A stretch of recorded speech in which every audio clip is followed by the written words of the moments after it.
And 7 people have died in Japan after heavy rain caused landslides and floods in the northern part of the country.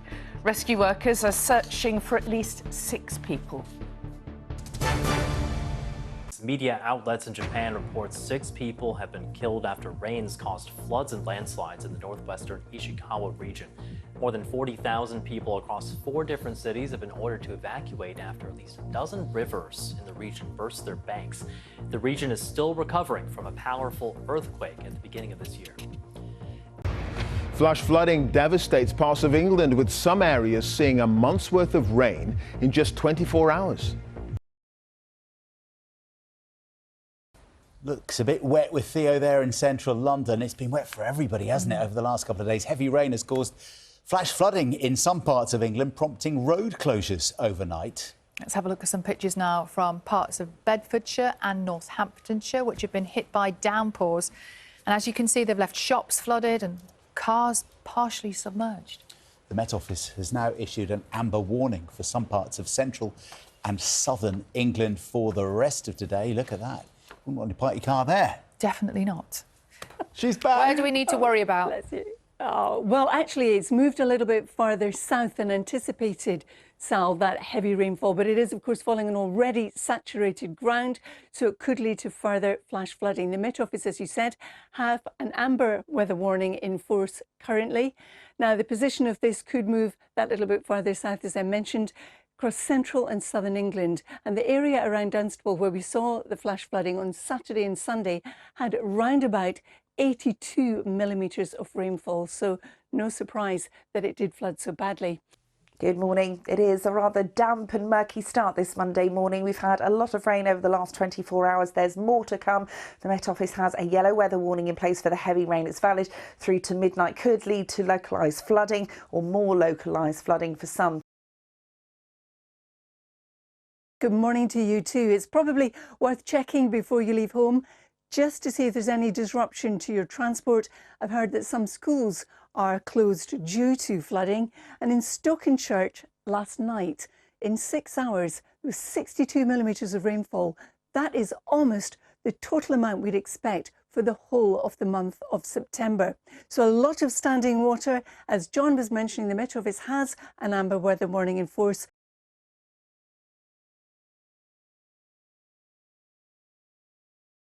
Good morning, both. Good morning to you too. You're quite right. We have had some torrential rain since midnight last night. These are the totals that we've had. Stokenchurch, 64 millimetres of rainfall. That's getting on for 2.5 inches. And all these places listed here have had almost a month's worth, if not a month's worth of rainfall since midnight last night. Yes, indeed, you're quite right. Central and southern England are the areas that are covered by the amber weather warning. It's valid until 9 o'clock this evening.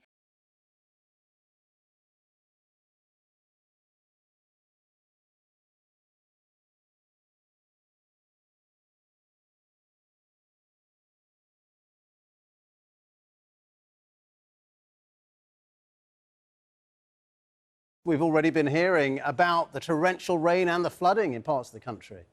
Yes, we certainly have, Ben. Real disruption caused by the weather out there through today. This is the picture in Bletchley in Buckinghamshire at the moment. So we've got flood warnings there on the River Ousel, around 20 flood warnings across parts of England.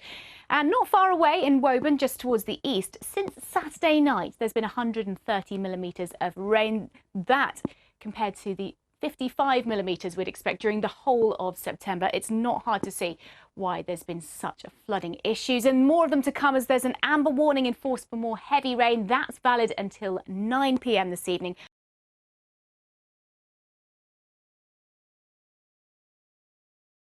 And it's pretty dire, isn't it, in places, Sarah? It is, yes, Ben. We do remember doing CFAX here. We're quite nostalgic about it in the Weather Centre, I have to say. But yes, the weather's certainly causing some problems out there today. This is the picture in Oxfordshire at the moment. So we have got some flooding problems around. We've had disruption to travel. Some schools are closed. Homes and businesses have been flooded as well. So yes, a lot of intense rainfall that's been falling yesterday and today, really. This is the radar showing the past few hours. Tim Muffet, BBC News. I am of a certain age, I remember it. And Chris Fawkes, who has the weather, you started there. Yeah, it's hard to believe I'm old enough, Clive, isn't it? But I used to write and colour in the CFAX weather maps during my first job here at the BBC a little while ago. Now, today, we've been concentrating, of course, on all the flooding that's been affecting parts of the South Midlands, parts of central southern England. Huge rainfall totals building up as well. South Newington, since midnight, has had 78 millimetres of rain.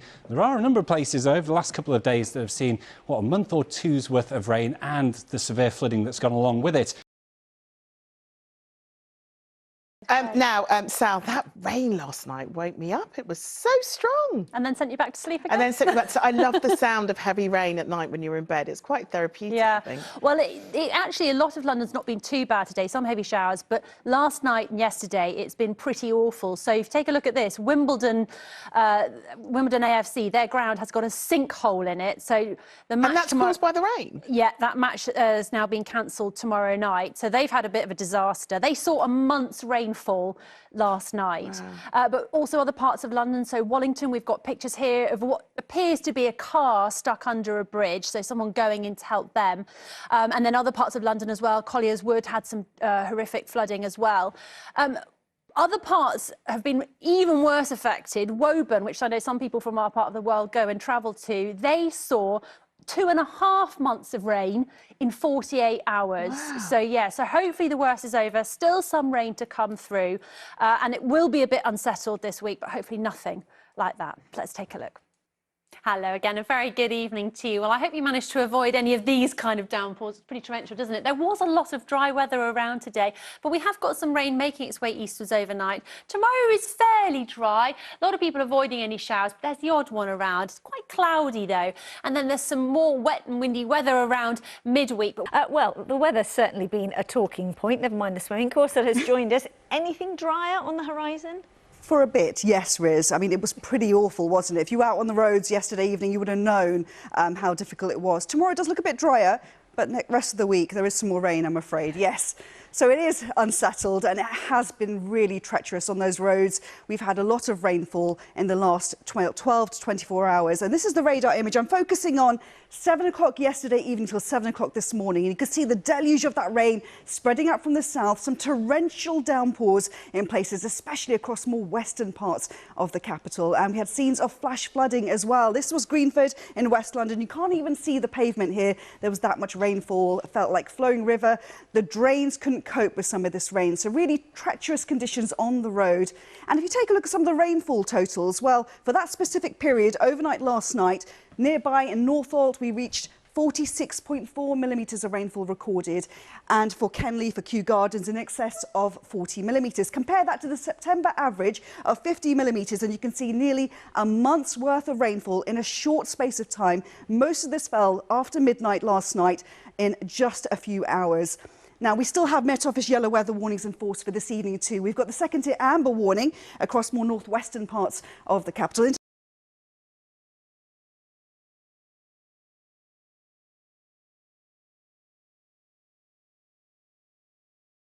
It's been a remarkably wet start to the week, and the rain continues to pour through England and Wales in the next few hours. Many locations have seen upwards of a month's worth of rain collect in the last 24 hours. Woburn in Bedfordshire needs singling out. Nearly 2 months of rain has fallen in 24 hours here, making it one of their wettest days since the 1800s. And travel disruption remains across this yellow warning area of England and Wales as the evening wears on. The most concentrated, heaviest, severe rain likely across this amber warning area, which exists across the M4 corridor through Oxfordshire, across to Gloucestershire and through into the home counties. Here, not only travel disruption in the next few hours with the risk of flooding, lots of surface water and spray on the roads giving poor visibility. It is worth allowing a little extra time for the journey in this location, and up to 120 millimetres of rain falling before the end of the day. That's upwards of 4 inches of water collecting as the day draws to a close. Good evening to you. It's been a very wet start to the new week. Further outbreaks of rain to come in the next few hours, often heavy. A good deal of misty low cloud in many locations, and a mild night for the vast majority, but the mild air gives way as the week wears on.